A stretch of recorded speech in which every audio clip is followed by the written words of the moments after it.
Iran के विदेश मंत्री सैयद अब्बास अरागची के बयान को लेकर सबसे पहले बात, क्योंकि हम लेबनान की रक्षा करेंगे। ईरानी विदेश मंत्री ये दावा कर रहे हैं, हम इजरायली हमले के खिलाफ। ईरानी विदेश मंत्री आखिर किस आधार पर? मध्य पूर्व के हालात के बीच में क्या ईरान अहम रोल अदा कर सकता है, ये एक बड़ा सवाल है। और हिजबुल्लाह को भी ईरान का प्रॉक्सी संगठन जिस तरीके से माना जाता है, ये सहयोग आने वाले दिनों में किस हद तक युद्ध के इस हालात को और विध्वंसक बना सकता है, इस बारे में करूं सवाल। उससे पहले जानिए कि आखिर किस तरीके से लेबनान की रक्षा करने की बात कही जा रही है। आपको बताया मध्य पूर्व में ईरान अहम रोल अदा कर रहा है और हिजबुल्लाह को भी ईरान का प्रॉक्सी संगठन माना जाता है और हिजबुल्लाह को ईरान की तरफ से हथियार, गोला बारूद भेजे जाते हैं। आखिर कैसे ईरान इजरायल और लेबनान की लड़ाई में दखल दे सकता है, समझना जरूरी है, क्योंकि क्या ईरान का यही दखल मध्य पूर्व में हालात को और ज्यादा बिगाड़ सकता है? बड़ा सवाल है। लेबनान पर हमलों को ईरान गंभीरता से तो ले रहा है। ईरान इजरायल से हानिया की मौत का बदला लेने के लिए भी बेकरार है। हालांकि लेबनान को सुरक्षित करने के लिए युद्ध में ईरान क्या कूद सकता है? हिजबुल्लाह के कमजोर होने से भी ईरान को खतरा है। हिजबुल्लाह को हथियारों की बड़ी खेप ईरान की तरफ से भेजी जाती है और इजरायल पर ईरान की तरफ से मिसाइल हमले का जिस तरीके से खतरा बढ़ता जा रहा है, सुमित, सवाल हर बार पिछले कई दिनों से हम ये कर रहे हैं कि ईरान अपने प्रॉक्सीज को ज्यादा एक्टिवेट कर सकता है। क्या यही वजह है कि इजरायल ने भी इसी रणनीति को अपनाते हुए अब हिजबुल्लाह के गढ़ में जिस तरीके से हमलों को अंजाम दिया है, उसकी कमर तोड़ने की कोशिश की? देखिए बिल्कुल, क्योंकि अगर आप देखें कि हमास के अटैक के बाद सबसे ज्यादा जो एक्टिव हुआ वो हिजबुल्लाह हुआ। हिजबुल्लाह ने अब तक करीबन 9000 से ज्यादा रॉकेट अटैक करने की कोशिश की है इजराइल पर। तो सबसे ज्यादा पावरफुल और सबसे ज्यादा करीब अगर कोई दुश्मन, कोई प्रॉक्सी इजराइल के बैठा है तो वो बैठा है हिजबुल्लाह। और यही डर है कि इजराइल ने अब ये सबसे बड़ा ऑपरेशन हिजबुल्लाह के खिलाफ ही शुरू स्टार्ट किया है। बिल्कुल बड़ी बात आप कह रहे हैं, लेकिन अब रोबिंदर सर सवाल आगे आपसे होगा। ग्राउंड इन्वेजन को लेकर एक बड़ी खबर है, जानिए किस तरीके से इजरायली सेना के प्रमुख डानियल हगारी का यह बयान सामने आया है कि हम ग्राउंड ऑपरेशन के लिए भी तैयार हैं, अपनी सुरक्षा के लिए कुछ भी करेंगे। यह बयान जिस तरीके से दिया गया है, यह साफ संकेत देता है कि आखिर किस तरीके से इजरायल की भी अब हिजबुल्लाह के गढ़ में घुसकर हमले की तैयारी है। अब यह बयान रोबिंदर सर क्या संकेत देता है? Thank you Surabhi. ये बयान तो क्लियरली इंडिकेट कर रहा है कि इजराइल, जैसे आप कह रही है, उसने अपनी गेम चेंज करी है। अब हिजबुल्लाह को ऑल आउट जाकर के एलिमिनेट करने का सोच रहा है, किंतु ऑल आउट क्या एलिमिनेट कर पाएगा, कितना है, इजराइल की समझता है। अभी आप ग्राउंड ऑपरेशन की बात कर रही थी, इन्होंने अभी भी ये कहा कि ग्राउंड ऑपरेशन नहीं करेंगे। तो इजराइल जो है केवल एयर अटैक्स, मिसाइल्स, ड्रोन्स इत्यादि से जितना मैक्सिमम हो सके करेगा। ग्राउंड ऑपरेशन पे अगर आ गया तो इजराइल फंस जाएगा। और एक चीज और याद रखिए, अभी आने वाले दिनों में आप देखिएगा जिक्र आएगा टनल्स का। हमस की टनल्स की हम बातें इतनी करी थी गाजा में, राइट? हमस ने टनल्स बनानी सीखी हिजबुल्लाह से और हिजबुल्लाह ने टनल्स बना रखी हैं, वो रॉकी माउंटेन्स इत्यादि हैं जो इजराइल के बॉर्डर से अंदर आती हैं। 4-5 टनल्स 2-3 साल पहले इजराइल ने पकड़ी तो उन्हें ब्लास्ट कर दिया था। पर कहा जाता है कि काफी सारी टनल्स हैं हिजबुल्लाह की लेबनान के अंदर, बट कुछ ऐसी भी जो इजराइल के अंदर आती है। तो ग्राउंड ऑपरेशन होगी तो इजराइल फंस जाएगा, but at the same time Israel इस वॉर को एक्सेलरेट करेगा। So is the reason sir कि गाजा में जिस तरीके से हमास के खात्मे के लिए स्ट्रैटेजी अपनाई गई, वही अब लेबनान में भी होता नजर आ रहा है। इस बारे में आपसे सवाल करूंगी। एक इंफॉर्मेशन, क्योंकि इजराइल युद्ध के मोड में है और पूरी तरीके से आज के हमलों के बाद इजराइल के अगले 5 कदम क्या होंगे, ये समझना बहुत जरूरी है। सुमित, मुझे इंफॉर्मेशन वॉल पर ज्वाइन करिए। आप हिजबुल्लाह के गढ़ को खुद विटनेस कर चुके हैं, वहां से आपने ग्राउंड रिपोर्ट्स हमें भेजी है। अब ये अगर कदम उठाए जाते हैं आईडीएफ की तरफ से, तो इनका मतलब क्या है? ग्राउंड से पुख्ता खुफिया जानकारी जमा करने की कोशिश का मतलब? देखिए, इसका मतलब साफ है कि ग्राउंड रिपोर्ट लेना है कि कहां पर मौजूद है, कहां पर कमांड एंड कंट्रोल सेंटर है, कहां पर उनके बड़े कमांडर्स हैं। ये सारी जानकारी पहले कदम में इकट्ठा की जाएगी। दूसरा कदम जरा प्ले आउट करिए, अगला कदम क्या हो सकता है? क्योंकि यहाँ 5 कदम की अगर हम आईडीएफ की बात करते हैं तो सीमा पर इजरायली ब्रिगेड और आर्टिलरी की तैनाती, ये भी तो बड़े संकेत देती है। बिल्कुल, आपको याद होगा कि 126, 127 ब्रिगेड के अलावा 98 ब्रिगेड जो लगातार गाजा में ऑपरेट कर रही थी, उसको निकाल के लगाया गया। और यहां तक कि वेस्ट बैंक में 877 जो पूरी से पूरी डिवीजन है, वो भी उसकी भी कई ब्रिगेड्स को लगाकर यहां पर डिप्लॉय कर दिया गया। तो निश्चित तौर पर नई आर्टिलरी, नई आर्मर्ड व्हीकल्स को खासतौर पर इस तरफ डाइवर्ट किया गया। तीसरा कदम यहां पर प्ले आउट करिए, क्योंकि उसमें हिजबुल्लाह के पलटवार का आकलन भी तो जाहिर सी बात है वो लगा चुके हैं। देखिए बिल्कुल, पलटवार लेकिन कैसे होगा सुरभि? पलटवार हो सकता है कि वो नए मिसाइल दागे, और यही वजह है कि हम देखें कि 2000 से ज्यादा उनके मिसाइल लॉन्चर्स को इजराइल टारगेट कर चुका है। हालांकि सैनिकों की तैनाती को लेकर अमेरिका की तरफ से भी क्या ऐलान किया गया, इस बारे में चर्चा से पहले इसका मतलब भी समझा दीजिए कि गाजा से सीधा लेबनान की तरफ रुख। देखिए बिल्कुल गाजा में ऑपरेशन लगभग समाप्त कर दिए गए। 98 डिवीजन्स को पूरी तरीके से जो बड़ा रिस्पॉन्सिबिलिटी देखती थी गाजा के अंदर, उसको डिप्लॉय कर दिया गया नॉर्दर्न बॉर्डर्स पे। तो आप मानिए कि अब पूरा शिफ्ट हो गया। जो उनको मिशन करना था, जितना उनको न्यूट्रलाइज करना था हमास को, वो कर चुके हैं। तभी अब गाजा की तरफ जा रहे हैं। पांचवा और आखिरी कदम, क्योंकि न्यूक्लियर ठिकानों की सुरक्षा के भी यहां पर पुख्ता उपाय जरूरी है। इंपॉर्टेंट सेंसिटिव एरियाज जहां पर इन्हें टारगेट करने की कोशिश की गई है। देखिए बिल्कुल, देखिए कोशिश क्या होगी अगर आप देखें कि सिर्फ अब हिजबुल्लाह एक्टिवेट नहीं हुआ, अब इराक की तरफ से भी एक्टिवेशन हो गया। इराक, सीरिया, ये लड़ाके जो हैं, ये लड़ाका सरदर्द जो है इजराइल को, उसके साथ ये भी देखना। और सबसे इंपॉर्टेंट बात ये कि हमने हूतियों को देखा, 2000 किलोमीटर की मिसाइल उन्होंने लॉन्च की। तो एक लॉन्ग रेंज मिसाइल्स का वैक्यूम भी क्रिएट करना ताकि वो भी इन इलाकों में टारगेट ना कर सके। आपने आसान कर दिया हमें ये समझने के लिए, क्योंकि हमास, हिजबुल्लाह, हुती, इन्हीं की स्ट्रैटेजीज पर जिस तरीके से नजर हमारी रहती है, उसमें इंपॉर्टेंट है कि किस तरीके से इजराइल के खिलाफ यही प्रॉक्सीज और वक्त वक्त पर और ज्यादा इग्नाइट और एग्रीवेट होते जा रहे हैं। और खबर यही है कि आईडीएफ हमलों में हिजबुल्लाह के लॉन्चर जिस तरीके से तबाह हुए हैं, रॉकेट लॉन्चर पर आईडीएफ के मिसाइल से हमला हुआ है, और हमलों के बाद रॉकेट लॉन्चर कैसे जलकर राख हुए, वो तस्वीर देखिए।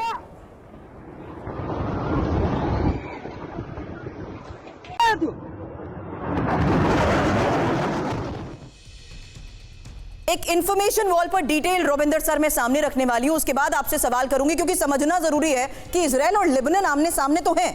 दुनिया में कौन सा देश इजराइल और लेबनान में कौन किसके खेमे में खड़ा है, ये इंपॉर्टेंट इंफॉर्मेशन है। कि देखिए लेबनान के साथ ईरान है, सीरिया है, यमन है, मिस्र है, रूस है, वहीं इजराइल के साथ अमेरिका, ब्रिटेन, फ्रांस, जर्मनी और इटली भी है। अब ये जो महायुद्ध की स्थिति में किस देश के साथ किसकी क्या पोजीशन है, ये जरा समझाइएगा रोबिंदर सर, क्योंकि यहां पर ईरान जिस तरीके से एक बैकबोन साबित हो रहा है, उसी के बलबूते ये तमाम प्रॉक्सीज हैं जो इजराइल का मुकाबला भी कर पा रहे हैं। रोबिंदर सर, देखिए मिडिल ईस्ट में हमें एक चीज देखनी है, जो देश हैं कई बार वो देश अलग है और कोई मिलिशिया ग्रुप अलग है। यस, हिजबुल्लाह के साथ देखिए, लेबनान कंट्री हिजबुल्लाह का उस पर पकड़ है, पर हिजबुल्लाह तो इनके साथ एक तो यस ईरान है, इनके साथ नॉर्थ कोरिया है। जो टनल्स बनाई है इन्होंने, नॉर्थ कोरियन इंजीनियर्स ने ईरान के साथ इनकी टनल्स बनाई है, काफी कंस्ट्रक्शन करी और मिसाइल्स के एक्सचेंजेस वगैरह नॉर्थ कोरिया है। ये दो इसके साथ क्लियर है। हूती है। सीरिया एज अ कंट्री नहीं है, सीरिया के जो मिलिशिया ग्रुप्स हैं, जिहादी ग्रुप्स हैं जो सीरिया के अंदर, वो इनके साथ हैं। इसी तरह से इराक की सरकार नहीं है इनके साथ, परंतु इराक के अंदर जिहादी ग्रुप्स हैं, ABCD एक्सिस, वो इनके साथ हैं। इजिप्ट इनके साथ बिल्कुल नहीं है। इजिप्ट तो अमेरिका का कठपुतली है, but sentimentally, yes you are right, sentimentally कहो तो काफी अरब कंट्रीज हैं जो इनके साथ हैं, हिजबुल्लाह के साथ हैं। क्विकली मैं एक पॉइंट कहता हूं, जो भी आप बात करते हैं ना ऑब्जेक्टिव्स, एक तो बड़ा ऑब्जेक्टिव इसराइल ने डिसाइड किया, बहुत तहेस नहेस करना है, मौका है सबको मिटाओ। बट अभी लेबनान में इसराइल एक ये कहता है कि मेरे जो लोग नॉर्थ इसराइल से जिनको डिस्प्लेस होना पड़ा क्योंकि हिजबुल्लाह के रॉकेट्स आ रहे थे 80,000 लाख, मैं उनको वापस अपने बसाना चाहता हूं वहां पर।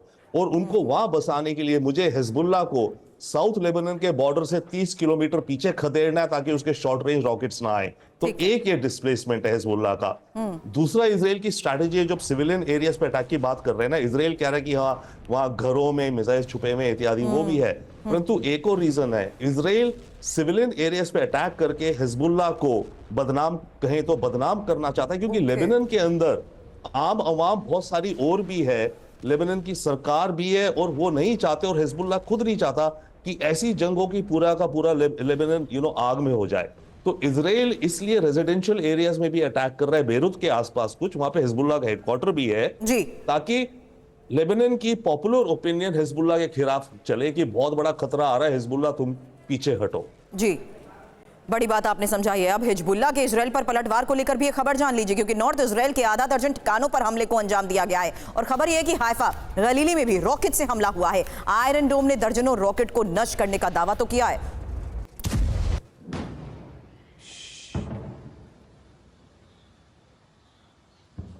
तो अभी तक इजराइल की तरफ से हिजबुल्लाह के गढ़ में जिस तरीके से हमलों को अंजाम दिया गया, वो खबर आपने देखी। अब खबर हिजबुल्लाह के पलटवार के बारे में जानिए, क्योंकि इसके जरिए इजराइल को कितना नुकसान पहुंचा है। इजराइल के मिलिट्री बेस पर रॉकेट दागे गए हैं, और खबर यह है कि एयरफील्ड पर भी रॉकेट से हमले को अंजाम दिया गया है। हालांकि हिजबुल्लाह ने आधी रात को दर्जनों रॉकेट दागे। इजरायली हमलों के बाद दागे गए रॉकेट को लेकर खबर आई है, जहां आयरन डोम ने भी ज्यादातर रॉकेट को नष्ट करने का दावा भी कर दिया है। लेकिन अब इजरायल और लेबनान युद्ध के बीच एक और सबसे बड़ी खबर सामने आई है और मिडिल ईस्ट के इस हालात को देखते हुए यह बहुत इंपॉर्टेंट फैसला है। मध्य पूर्व में तैनात होंगे अमेरिकी सैनिक। पेंटागन ने सैनिकों की तैनाती का जो फैसला किया है उसके बारे में अब एक एक इंफॉर्मेशन आपके सामने। और मिडिल ईस्ट के ये हालात जहां अमेरिका अपने सैनिकों की तैनाती करने का इस वक्त फैसला ले रहा है, इसका मतलब क्या है, फिलहाल इस फैसले के बारे में भी जान लीजिए, क्योंकि अमेरिकी नागरिकों को लेबनान छोड़ने के निर्देश को लेकर तो खबर पहले ही सामने आ चुकी है। अब ब्रिटिश वेबसाइट डेली मेल के हवाले से आई इस खबर के बारे में एक एक इनपुट, क्योंकि मध्य पूर्व के सुलगने की शुरुआत क्या हो चुकी है, क्योंकि मध्य पूर्व में वो हुआ है जो पहले कभी नहीं हुआ और इजरायल ने लेबनान पर सबसे बड़ी स्ट्राइक को अंजाम दिया। एक तरीके से ये इजरायल और लेबनान युद्ध का ही आगाज है। पूरे लेबनान में जिस तरीके की तबाही की तस्वीर सामने आ रही है, हिजबुल्लाह के टॉप कमांडर इजरायल पर पलटवार की रणनीति भी बनाने में जुटे हैं। इस हमले के बाद इजरायल 2 मोर्चों पर जंग लड़ रहा है। गाजा में हमास से पहले ही जंग चल रही है और अब लेबनान में हिजबुल्लाह से जंग की शुरुआत। इस बेहद संवेदनशील युद्ध में अमेरिका का बहुत बड़ा स्टेक है। अमेरिकी सैनिकों की मध्य पूर्व में तैनाती का फैसला यह तब हो रहा है जब पहले से मध्य पूर्व के समंदर में अमेरिकी युद्धपोतों का बेड़ा लंगर डाले हुए है। और अमेरिका इसलिए भी अलर्ट है क्योंकि इजरायल लेबनान युद्ध के मध्य पूर्व में फैलने की आशंका है। अगर ऐसा होता है तो मध्य पूर्व में अमेरिका और इजरायल के सहयोगी देशों पर खतरा भी मंडरा सकता है और कई देशों की बदहाली का नया दौर भी शुरू हो सकता है। रविंदर सर, एक शॉर्ट रिएक्शन इस पर। उस वक्त कौन कौन यहां पर हिजबुल्लाह के साथ है, यह सवाल मैंने आपसे किया था। इजरायल के साथ कौन कौन से देश है, यह सवाल इसलिए नहीं किया था क्योंकि पहले मैं इस खबर के बारे में आपको डिटेल जानना चाहती थी कि आखिर अमेरिका का यह फैसला क्या संकेत देता है। देखिए, अमेरिका अगर ये ट्रूप्स अपने लगा रहा है मिडिल ईस्ट में, तो अमेरिका का पहला कदम इसलिए ये है कि अमेरिकन सिटीजन्स जो हैं इन कंट्रीज में उनको सेव किया जाए। तो अभी डिटेल आएगी कि कहां पर इन्होंने अपने ट्रूप्स लगाए हैं। अमेरिका के ऑलरेडी हैं करीब 2000 करीब इराक में, 1000 करीब सीरिया में अपने कैंप बेस में। उस तरह के नहीं, तो इसलिए अमेरिका अगर इंक्रीज कर रहा है तो मेरे विचार से एक तो एलिमेंट ये होगा अपने सिटीजन्स की सिक्योरिटी के लिए। ऑब्वियसली इजराइल के साथ अमेरिका और नेटो खड़े हैं डिफेंस में, यानी कि और वेपन्स देने में। इजराइल को वेपन्स दिए जा रहे हैं सारे जितने चाहिए, बॉम्ब दिए जा रहे हैं, जो भी कुछ चाहिए वो दिया जा रहा है इजराइल को। और दूसरा, इजराइल के साथ ये देश खड़े हैं कि अगर ईरान से कोई मिसाइल्स आते हैं बड़े लॉन्ग डिस्टेंस के, हुती से जो आ रहे हैं, उनको नेटो, अमेरिका, यूके मिलकर रोक रहे हैं। तो अमेरिका, नेटो इत्यादि इजराइल को 2 तरीके से मदद कर रहे हैं। एक, उसको वेपन्स दे रहे हैं पूरे, और दूसरा उसकी डिफेंस में खड़े हैं। इजराइल के साथ ये अटैक नहीं कर रहे हैं। राइट सर, अभी तक। राइट, बिल्कुल। बहुत बहुत शुक्रिया रविंदर सर, सुमित, इन तमाम अपडेट्स के लिए बहुत बहुत शुक्रिया आपका। अब आज की एक और बड़ी खबर, क्योंकि बदलापुर में स्कूल की बच्चियों से शोषण के आरोपी अक्षय शिंदे को पुलिस ने एनकाउंटर में मार गिराया है। अब एनकाउंटर को लेकर उठ रहे सवाल जान लीजिए। हालांकि फॉरेंसिक विभाग की टीम फर्जी एनकाउंटर के आरोपों की जिस तरीके से जांच कर रही है, इसको लेकर भी खबर है। अब पुलिस की जिस गाड़ी में आरोपी अक्षय शिंदे का एनकाउंटर हुआ, फॉरेंसिक विभाग की टीम उस गाड़ी की भी जांच में जुटी है और जांच टीम को अब पुलिस की गाड़ी से 4 बुलेट्स मिली हैं। आपको बता दें, जांच टीम ने क्राइम सीन पर एनकाउंटर को रिक्रिएट भी किया है। हालांकि एनकाउंटर साइट पर पहुंचे एसआईटी टीम से हमारे संवाददाता राजीव सिंह ने बात करने की भी कोशिश की। उनकी तरफ से क्या कहा गया, पहले ये सुनिए। और सर, आप लोग अभी क्या इंक्वायरी कर रहे हैं? मैं नहीं कहा। एक लाइन बता दीजिए, क्या इंक्वायरी कर रहे हैं? ये स्पॉट पंचनामा चल रहा है। अच्छा, कुछ ये एग्जैक्टली क्या कुछ हुआ अभी तो समय लगेगा, लेकिन गाड़ी के अंदर हुआ ये बात कही जा रही ना, बाहर तो हुआ नहीं है। बाहर नहीं हुआ, गाड़ी के अंदर हुआ। गाड़ी के अंदर। तो खबर यह है कि बदलापुर में क्राइम सीन पर एसआईटी की टीम पहुंची और क्राइम सीन पर एनकाउंटर को रिक्रिएट किया जा रहा है। हालांकि रेप के आरोपी का एनकाउंटर हुआ है जिस जगह पर, वहीं से हमारे सहयोगी लगातार हमें रिपोर्ट्स भेज रहे हैं। एनकाउंटर को लेकर उठ रहे सवालों के बारे में, किस तरीके से इस पूरे मामले पर आरोप लगाए जा रहे हैं, क्या ये किसी को बचाने की साजिश है, इसको लेकर सवाल क्यों उठ रहा है, इस बारे में अपने सहयोगी से करूं बात। उससे पहले ये ग्राउंड रिपोर्ट देखिए, क्योंकि ये मुंब्रा बाईपास है। मुंब्रा बाईपास पर जिस सड़क पर अक्षय शिंदे का एनकाउंटर हुआ, वहां से TV9 संवाददाता राजीव सिंह की ये रिपोर्ट देखिए। ये वो जगह है जहां पर सेल्फ डिफेंस में इनकाउंटर किया गया और यहां पर पुलिस की टीम जो है वो यहां पर विजिट कर रही है घटना स्थल पर। आप देखिए, जो एसआईटी का गठन किया गया है, उस एसआईटी के अधिकारी जो हैं वो यहां पर आए हुए हैं। यहां पर आप देखिए, तमाम अधिकारी जो हैं वो घटना स्थल का मुआयना कर रहे हैं और ये समझने की कोशिश कर रहे हैं कि दरअसल इस रूट पर जाते हुए क्या कुछ हुआ था, कैसे पूरी घटना को अंजाम दिया गया, ये एक्सक्लूसिव तस्वीरें TV9 भारतवर्ष पर आप देख सकते हैं, जहां पर इनकाउंटर की घटना हुई थी। आपको यहाँ के अगल बगल का जो एरिया है वो भी दिखा देते हैं। आप देखिए ये मुंब्रा बाईपास है जो कि मुंब्रा और थाने शहर को कनेक्ट करता है। आप देखिए एक तरफ जो है पहाड़ियां हैं, दूसरी तरफ जो है यहाँ पर एक लाइन से गाड़ियां आ रही हैं जो कि थाने और मुंबई की दिशा में जा रही है। और अगर दूसरी तरफ की भी तस्वीर देखें तो रोड के उस पार जो है वो भी पहाड़ी के नीचे का इलाका है। तो आमतौर पर यहाँ पर राहगीर नहीं होते हैं, सिर्फ गाड़ियां होती हैं जो लगातार यहाँ से पास होते रहती हैं। वही तस्वीरें यहाँ पर आपको नजर आएंगी। ऐसे में इस घटना के घटित होने के बाद बहुत सारे ऐसे सवाल उठ रहे हैं कि आखिर में ऐसा क्या हुआ, कैसे अक्षय शिंदे ने पुलिस के हाथ के पास से रिवॉल्वर छीनने की कोशिश की और कैसे इस घटना को अंजाम दिया। हालांकि पुलिस का कहना है कि अक्षय शिंदे ने जो नीलेश मोरे करके एपीआई थे उनकी रिवॉल्वर छीनी, पुलिस पर 3 राउंड फायरिंग की और 3 राउंड फायरिंग करने के बाद में पुलिस ने सेल्फ डिफेंस में जो है अक्षय शिंदे को मार गिराया। जिस जगह पर एनकाउंटर हुआ है वहीं से सीधे हमारे सहयोगी राजीव सिंह इस वक्त हमें ज्वाइन कर रहे हैं और राजीव सिंह ने जिस तरीके से पूरे मामले की इन्वेस्टिगेशन पर नजर बनाई हुई है, मौके पर पहुंचे अधिकारियों से भी उन्होंने बात की है। इस बारे में राजीव से जानूं उससे पहले बदलापुर एनकाउंटर पर 2 तरह की सोच भी सामने आई है, ये जान लीजिए, क्योंकि कई लोग इस एनकाउंटर को सही मान रहे हैं तो कई लोग सवाल भी उठा रहे हैं। दोनों पक्षों के तर्क देखना और समझना बहुत जरूरी है, क्योंकि इस एनकाउंटर में सही है और सवाल है। ये बात इसलिए आपके सामने इस लिहाज से रख रहे हैं जहां पुलिस पर फायरिंग तो जवाबी कार्रवाई के तौर पर की गई है, ये बात कही जा रही है। वहीं सवाल ये उठ रहा है कि पुलिस की गाड़ी से आरोपी भागने की कोशिश कैसे कर सकता है। सवाल इस एनकाउंटर को लेकर एक और उठाया जा रहा है। एक तरफ जहां पुलिस की गाड़ी से कैसे वो भाग सकता है यह सवाल उठाया गया, वहीं अक्षय शिंदे के गन लूटते ही उस पर काबू क्यों नहीं पाया गया, यह सवाल उठाया जा रहा है। हालांकि इसमें सवाल यह भी है कि एनकाउंटर से इंसाफ आखिर मिलेगा कैसे, ये भी। लेकिन इससे पहले वाली graphic plate please play out करिए,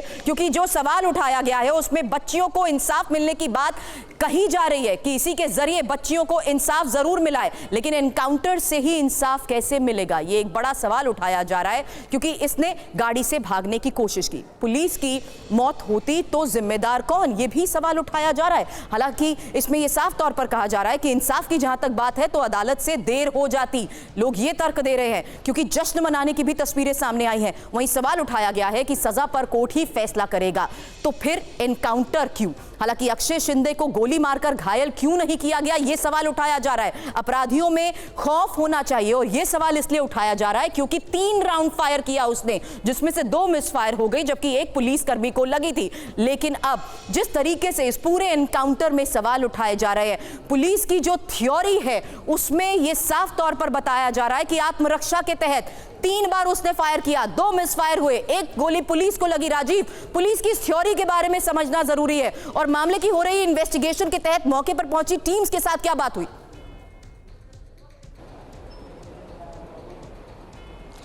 देखिए, इस वक्त मैं खुद थाने पुलिस कमिश्नर के दफ्तर में मौजूद हूं।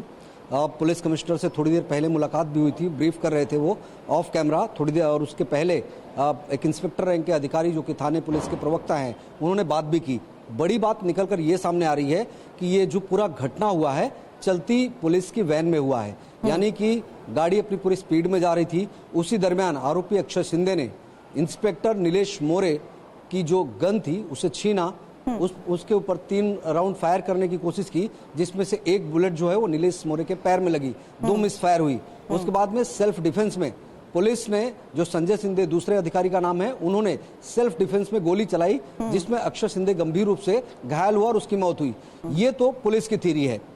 अब दूसरी थ्योरी ये आ रही है, जो कि नेता विपक्ष के खासतौर पर सवाल उठा रहे हैं कि आखिर एक पुलिस वैन के अंदर जो है किसी भी आरोपी को क्या बिना हथकड़ी के लेकर जाया जा रहा था। कई पुलिस अधिकारी जो हैं, कई पुलिस कर्मचारी जो हैं वैन में होते हैं, तो एक कैदी जो है वो कैसे पुलिस की रिवॉल्वर छीन सकता है, कैसे 3 राउंड फायर कर दिया। उस दरमियान क्या पुलिस ने उसको काबू करने की कोशिश नहीं की, और 3 राउंड गोलियां चलाई गई अक्षय शिंदे की तरफ से। जो अक्षय ने गोली चलाई, 2 मिस फायर हुआ, 1 पुलिस को लगी, लेकिन कोई गंभीर जख्मी नहीं हुआ, जबकि 1 ही गोली पुलिस ने चलाई जिसमें अक्षय शिंदे की मौत हो गई। तो विषय यह है कि सरकार ये कह रही है कि क्या सेल्फ डिफेंस में पुलिस गोली ना चलाए, पुलिस अपनी आत्मरक्षा ना करे। ये तीसरी थ्योरी है जो पुलिस की, लेकिन इन्वेस्टिगेशन की लाइन ये है कि चलती गाड़ी में आखिर ऐसा क्या हुआ, अक्षय को कैसे इतना स्पेस मिल गया, क्योंकि अक्षय जहां बैठा था, पुलिस अधिकारी जहां बैठे थे, उनके बीच में कितनी दूरी थी, क्या जो अधिकारी के का रिवॉल्वर जो है अक्षय ने अपनी कस्टडी में लिया, छीन कर लिया या चोरी करके लिया या नजरअंदाज किया किसी तरह से कि नीलेश को पता नहीं चला और उसके बाद उसने अचानक से फायरिंग शुरू कर दी, तो अक्षय के हाथ में हथकड़ी नहीं थी क्या? अक्षय की मंशा पर भी सवाल उठ रहे। क्या पुलिस अधिकारियों को घायल करके वो वैन के का लॉक तोड़कर बाहर निकलने की कोशिश में था या खुद को भी शूट आउट करना चाहता था? क्योंकि पहली खबर यही थी कि अक्षय ने खुद सुसाइड करने की कोशिश की, बाद में स्थिति साफ हुई कि अक्षय ने पहले गोलियां चलाई, बाद में पुलिस ने सेल्फ डिफेंस में मारा। तो बहुत सारी कहानियां हैं, लेकिन एक बड़ी लाइन अभी ये निकलकर सामने आई है कि पुलिस वैन के अंदर पूरी घटना हुई और चलती वैन के अंदर घटना हुई। ये बहुत महत्वपूर्ण है। गाड़ी कहीं रुकी नहीं थी, ना ड्राइवर ने, पुलिस के जो वैन के ड्राइवर थे उन्होंने गाड़ी कहीं रोकी नहीं थी, चलती गाड़ी में एनकाउंटर हुआ। ये बहुत बड़ी घटना है, संभवतः अपने आप में ये पहली ऐसी घटना हुई होगी। राजीव, जिस जगह पर ये एनकाउंटर हुआ वहां से भी आपने रिपोर्ट्स फाइल की हैं, आपकी इन्वेस्टिगेशन के आधार पर भी जो तस्वीरें और लोगों के साथ की गई बातचीत है वो भी मैं दिखाना चाहूंगी, लेकिन फिलहाल बता दूं हमारे सहयोगी राजीव जो कि इस वक्त कमिश्नर ऑफिस में ही मौजूद हैं और पुलिस की थ्योरी को देखते हुए भी जिस तरीके से सवाल उठाए जा रहे हैं उसको लेकर भी वो करेंगे सवाल, आगे भी इस बारे में आपसे अपडेट लेंगे राजीव। लेकिन इस बीच बदलापुर एनकाउंटर पर टीवी9 की पड़ताल, जहां हुआ एनकाउंटर वहां टीवी9 रिपोर्टर राजीव पहुंचे और टीवी9 से लोगों ने कहा हमने कोई आवाज नहीं सुनी, गोली चलने की कोई आवाज ही नहीं सुनाई दी गई। मुंब्रा बाईपास के पास कल शाम जिस जगह पर एनकाउंटर हुआ था वहां से राजीव सिंह की ये एक्सक्लूसिव रिपोर्ट देखिए। हमारे साथ में एक और महिला हैं, आप यहीं रहती हैं क्या? हाँ, यही झोपड़ा है हमारा। कल पुलिस की एक गाड़ी में गोली चली, एक आदमी ने पुलिस को गोली मारा, बाद में पुलिस वालों ने उसको गोली मार दिया, कोई आवाज नहीं सुना? नहीं, इधर गाड़ी की इतनी आवाज आती तो उसमें कहाँ सुनाई में देगा।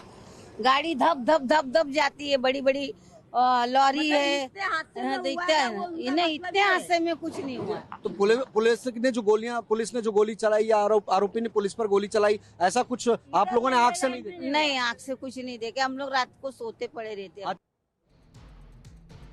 अब पूरे मामले की इन्वेस्टिगेशन जिस तरीके से की जा रही है इस बारे में हमने आपको बताया, लेकिन इस पूरे केस की एक टाइमलाइन इंफॉर्मेशन वॉल पर आपके सामने रखते हैं, क्योंकि बदलापुर केस जहां 12 अगस्त बच्चियों से यौन शोषण के आरोप लगा और अब जिस तरीके से पूरे मामले में इंसाफ की बात हो रही है, बच्चियों से यौन शोषण के आरोप 12 अगस्त को लगे, 13 अगस्त को बच्चियों ने परिजनों को ये बात बताई और 14 अगस्त को मेडिकल जांच के बाद यौन शोषण की पुष्टि भी हो गई। हालांकि 14 अगस्त को शिकायत के बाद एफआईआर दर्ज नहीं हुई थी, यही वजह है कि लोगों का गुस्सा सामने आया था। जहां 16 अगस्त को स्थानीय लोगों के दबाव के बाद एफआईआर तो दर्ज की गई, वहीं 17 अगस्त को आरोपी अक्षय शिंदे की गिरफ्तारी हुई। उसके बाद जानिए 20 अगस्त जहां गुस्साए लोगों ने तोड़फोड़ को जिस तरीके से अंजाम दिया, 21 अगस्त को ही विपक्षी दलों ने बंद की कॉल दी थी, वहीं 22 अगस्त को बॉम्बे हाईकोर्ट की सख्त टिप्पणी भी इस पूरे मामले पर सामने आई थी और 24 सितंबर को जब आरोपी अक्षय शिंदे का एनकाउंटर कर दिया गया है, इसको लेकर भी फिलहाल अब सवाल उठाए जा रहे हैं। हालांकि बदलापुर एनकाउंटर पर जिस तरीके से सवाल उठाए जा रहे हैं ये भी जान लीजिए, क्योंकि कई लोग इस एनकाउंटर को फर्जी बता रहे हैं। एसआईटी की टीम एनकाउंटर की जांच में जुटी है, लेकिन कई लोग ऐसे भी हैं जो एनकाउंटर के बाद बहुत खुश हैं, जश्न मना रहे हैं। एक साथ 3 तस्वीरें भी आपके सामने एनकाउंटर पर खुशी जताते हुए रेलवे स्टेशन में आतिशबाजी की तस्वीर सामने आई, लोगों को मिठाइयां बांटी गई, लोग खुलकर अपनी खुशी का इजहार कर रहे हैं, एनकाउंटर करने वालों का शुक्रिया अदा कर रहे हैं, एनकाउंटर पर जश्न मना रहे हैं लोग। बदलापुर के ये लोकल लोग हैं और खुलकर अपनी खुशी भी जाहिर करते नजर आए। अब मामले पर जारी सियासी संग्राम को लेकर भी खबर जान लीजिए, क्योंकि एनकाउंटर पर महाराष्ट्र के नेता विपक्ष और डिप्टी सीएम की तरफ से क्या कहा गया, सुनिए। पूरे महाराष्ट्र के अंदर में जगह जगह आंदोलन हुआ था, आरोपी को बचाने की पूरी पुरजोर कोशिश होम डिपार्टमेंट और सरकार ने की थी, क्योंकि आरोपी को बचाने के लिए जिस स्कूल में घटना घटी थी ये लोग भी आरोपी बनते थे, फिर भी उनके ऊपर कार्रवाई करने के लिए पुलिस प्रशासन और होम मिनिस्टर ने हस्तक्षेप करके कार्रवाई से रोका गया था। देखिए, अपोजिशन हर तरीके से हर चीज पर सवाल उठाता है और यही अपोजिशन है जो बार बार बोलता था फांसी दे दीजिए। अब वही अपोजिशन जब पुलिस के ऊपर गोली चलाई जाती है तो पुलिस अपना रक्षण करेगी या नहीं करेगी। तो मुझे लगता है कि इसके ऊपर इस प्रकार से विवाद करना बहुत गलत बात है। और इस वक्त एक और बड़ी खबर है। एनकाउंटर में मारे गए अक्षय शिंदे के पोस्टमार्टम को लेकर खबर आ रही है। मुंबई के जेजे हॉस्पिटल में पोस्टमार्टम चल रहा है। सीनियर डॉक्टर्स की मौजूदगी में पोस्टमार्टम किया जा रहा है।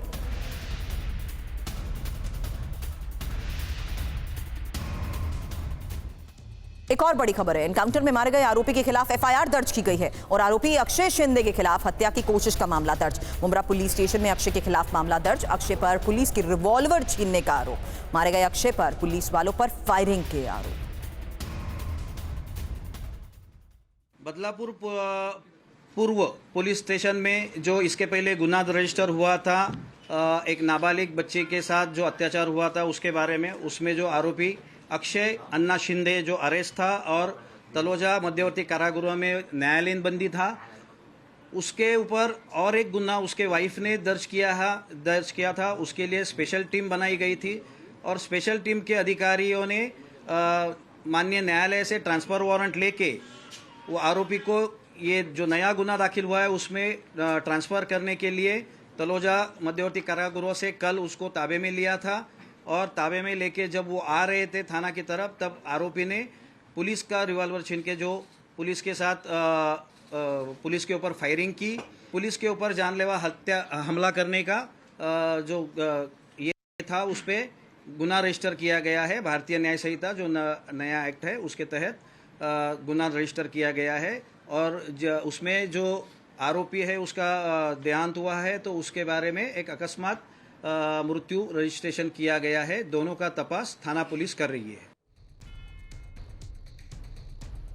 आगे बढ़ते हैं। आपको अब बीजेपी सांसद रवि किशन का एक बयान सुनाते हैं जो सोशल मीडिया पर खूब वायरल हो रहा है, जिसमें रवि किशन शास्त्र के साथ शस्त्र भी लेकर चलना होगा कह रहे हैं। ये वीडियो 21 सितंबर का बताया जा रहा है जब बीजेपी सांसद रवि किशन महंत हृदय की पुण्यतिथि सप्ताह समारोह के समापन के अवसर पर बोल रहे थे।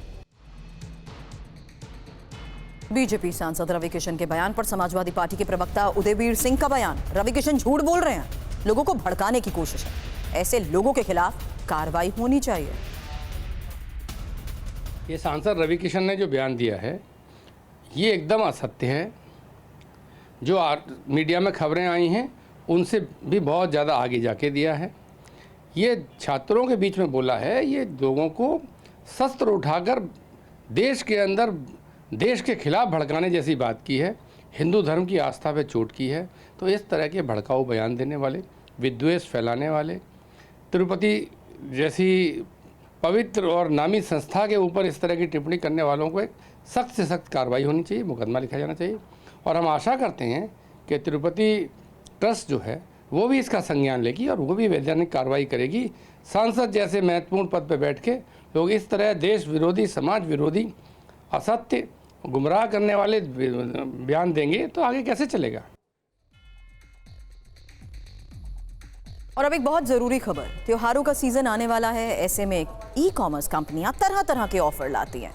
कई कंपनीज ऐसी भी होती हैं जो ऑफर के नाम पर लोगों से धोखाधड़ी करती हैं।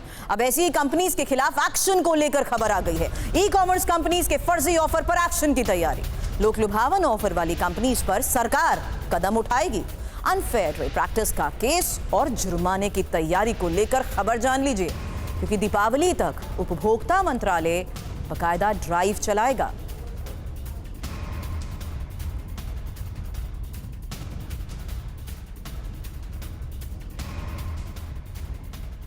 धोखाधड़ी अगर की तो एक्शन कैसे होगा, जान लीजिए।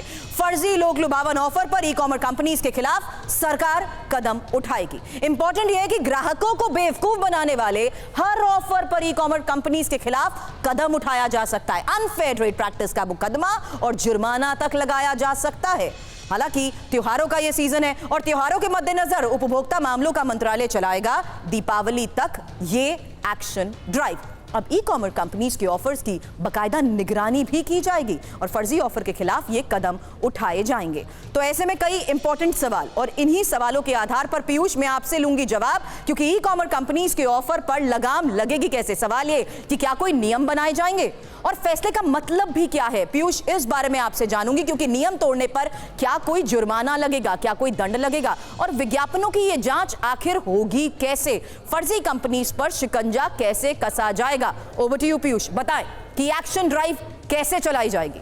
बिल्कुल सुरभि, देखिए बिल्कुल सुरभि, उपभोक्ता मामलों का मंत्रालय हर एक शिकायत पर ट्रैक करेगा। आप ये जान लीजिए कि कई बार ई कॉमर्स कंपनियां ऐसे ऑफर देती हैं कि आप एक प्रोडक्ट खरीदिए और उसके साथ में जो दूसरा प्रोडक्ट होगा उसकी कीमत महज 1 रुपये, 5 रुपये, 10 रुपये इस तरह से रखी जाती है। लेकिन जब ग्राहक एक प्रोडक्ट खरीद लेता है और दूसरे प्रोडक्ट को खरीदने की कोशिश करता है, तब वो प्रोडक्ट नहीं खरीद पाता है। इस तरह के जो भ्रामक दावे होते हैं और इन फर्जी दावों को ट्रैक करेगा बेसिकली उपभोक्ता मामलों का मंत्रालय। ये इस तरह से ट्रैक होगा कि अगर आप शिकायत भेजते हैं ऐसे मामले पर, तो तत्काल उपभोक्ता मामलों का मंत्रालय अनफेयर ट्रेड प्रैक्टिस के मामले पर अपना कदम आगे बढ़ाएगा और जुर्माना 1 लाख रुपए से लेकर के 5 लाख रुपए तक जुर्माना भी लगाया जा सकता है। ये पहले से जो उपभोक्ता संरक्षण कानून है उसके तहत ये प्रावधान है। और इस मामले में हमें उपभोक्ता मामलों की सचिव निधि खरे ने स्पष्ट बताया कि दशहरा और दीपावली तक ये स्पेशली हम नज़र रखेंगे और इसके खिलाफ आने वाली शिकायतों पर तत्काल एक्शन लेंगे।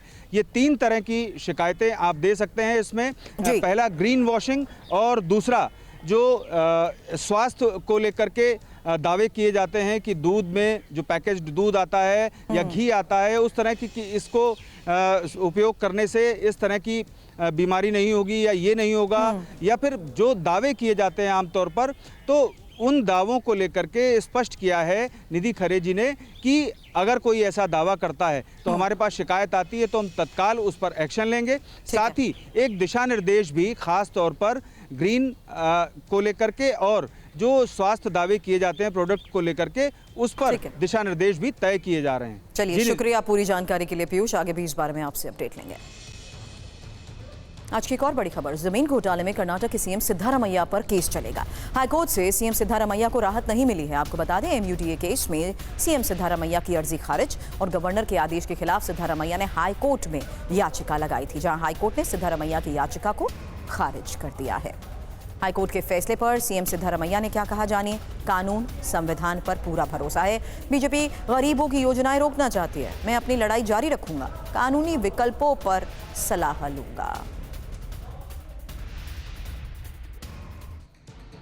एमयूडीए घोटाला आखिर है क्या और क्यों चलेगा सिद्धारमैया के खिलाफ केस, ये भी जान लीजिए, क्योंकि जानिए एमयूडीए ने रिहायशी इलाका बनाने के लिए कृषि भूमि अधिग्रहित की और जमीन मालिकों को 50% जमीन या एक वैकल्पिक साइट दी गई। हालांकि 1998 में अधिकृत जमीन का एक हिस्सा डिनोटिफाई कर कृषि भूमि बना दिया गया और सिद्धारमैया की पत्नी के भाई ने 2004 में 3 एकड़ कृषि भूमि खरीदी, जहां 2004 से 5 में सिद्धारमैया ही कर्नाटक डिप्टी सीएम थे और रिश्तेदार की खरीदी हुई जमीन पर प्राधिकरण ने लुकआउट नोट विकसित किया और लेआउट विकसित कर दिया और उस जमीन के बदले एमयूडीए ने 2021 में मैसूर के महंगे इलाके में जमीन दी।